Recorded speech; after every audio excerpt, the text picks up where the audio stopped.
31-ci sual. O da maraqlı sualdır. Gerçək sualdır.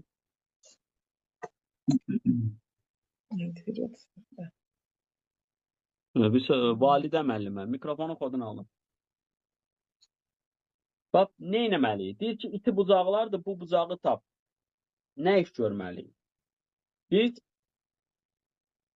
bilməliyik ki, 2 dənə tangents ki verildi, ağla nə gəlməlidir? Tangents alfa üstəl beta. Amma hansıları götürəcəyik? Yəni hansılarla iş görəcəyik? Bundan bunu götürək, bundan bunu götürək. Hansıları götürək?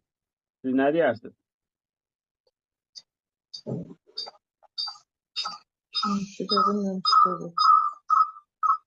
Ay müəllimlər, mikrofonun kodunu alın.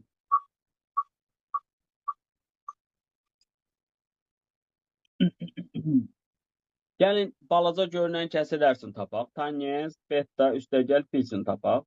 Deməli, bu nəyə verirdi? Tangents beta üstəgəl tangents pi bölünsün 1 minus tangents beta tangents.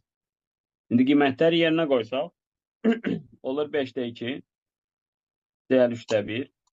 Sonra 1 çıxılsın 5'də 2 vurulsun 3'də 1. Hər tərəfi 15'ə vursam, bura 6 eləyir, bura 5 eləyir. Hər tərəf deyəndə sürətinə məxrəci nəzərə alıram. Bunu da 15'ə vursam, 15 çıxılsın 2 eləyir.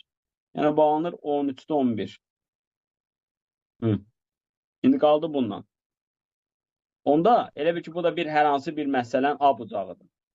Onda biz aldıq tangents A bucağı bərabərdir 13'də 11. İndi qalıb tangents alfa. Ona da bir B bucağı deyim. O da eləyib 12'də 1. Onda yenidən bunları mən toplayarım. Çünki bu bütünün cəmini istəyir bizdən. Onu toplayanda nə inirdi? 13'də 11. İstəyən 12'də 1. 1 çıxılsın 11 böl 13 vur 1 bölünsün 12. Bunları da məxrəclərə görə vursaq, bu eləyər 11 vur 12 plus 13. Bu da eləyər 13 vur 12 çıx 11. Nə qədər eləyər müəllimlər bunlar? 1 mi eləyər görəsən? İndi valla tənbəl eləyəm bunu bunlara. 11'i 12'ye vuranda nə qədər eləyir? 132.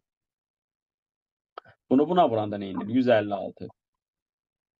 Onda bura nə qədər eləyir? 145. Burada elədi 145. Onda 145'də 145 nə qədər elədi? 1.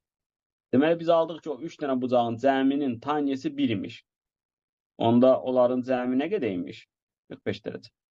Çünki tangens 1'i harda alırdı?